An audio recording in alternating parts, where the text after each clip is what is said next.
All right, next example. So here's what we're going to do. We're going to solve by using our perfect squares method by completing the squares. So if you want to write these down, I'll show you all 4 of these steps. So now would be a good time to push pause because I'm going to go through these pretty quick. Here's your process. You vacate, you complete the square, you rewrite it, and then you solve with math. Okay, so I'll do all 4 of these steps really quick. Here we go. First thing you want to do is you want to vacate this. Okay, this negative 20, we don't want it there, so let's get rid of it. Plus 20, plus 20, okay? So now I have an x squared plus a 6x blank equals a positive 20. The next move, I want to complete the square, all right? So I'm going to complete it. How do you complete the square? We did one of these examples, okay? We did it right here. Okay, there we go. So how can we complete the square? We're going to have to add a 9 right here, okay? Now here's where a lot of people screw things up. If I add a 9 to the left side of my equation, if I add a 9 to the left side of my equation, I need to add a 9 to this side as well, okay? So rewrite. I got a 29 over here. You're probably thinking, what's the whole point of completing the square? Here it is, okay? You complete the square, then you rewrite it as a binomial squared, okay? So again, 6 divided by 2 is 3, 3 squared is 9, okay? Remember that number that we found, 6 divided by 2 is 3? That's going to be the number in the perfect square binomial. So this used to be x plus 3 squared, okay? So the whole reason we rewrite these as perfect squares is we can solve this with algebra now, okay? So again, I vacated that 20, got rid of it, moved it over. I made space. What do you mean by vacate? I made space for the perfect square. Dropped the perfect square in there. I rewrote it as a binomial. Now I got to solve with math. So order of operations, brackets are the most powerful. Square roots in this case are actually, the square is actually the weakest connection because once you're in parentheses, you're the most powerful connection. How do you get rid of a square? Done that before, square root both sides.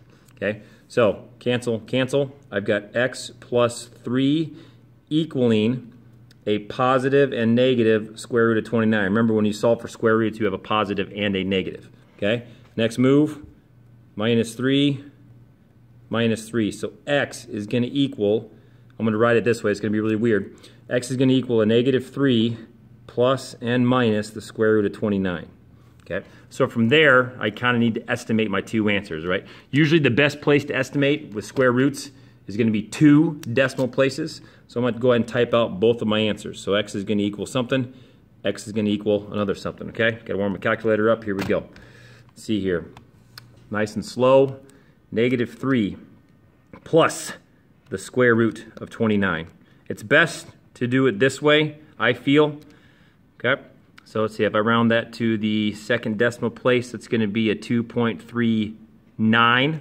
Okay, so I'm going to get a 2.39. I should probably do this too, squiggly mark there, since I approximated, since I'm estimating. Okay, rinse and repeat, do the exact same thing. Let's this time do the subtraction. Negative 3 minus the square root of 29. Okay, a negative 8.39. Okay, there you go. There's my answers. Negative 8.39. There you go. That's it. That's the process, friends. Okay, so let's kind of replay it here really quick. Go all the way back to the top. Again, vacate whatever this extra is here, this C value, you don't want it because you want to complete the square, so you got to make room for it. So move it over with algebra. You basically just manipulate, okay? Next one, complete the square. Now the biggest step people make, the biggest mistake that people make is that when you complete the square, make sure you add that number to both sides. Because remember, whatever you do to the left, you got to do to the right. All right? So then you also, once you complete the square, it's best to rewrite it as a perfect square binomial. I mean perfect square.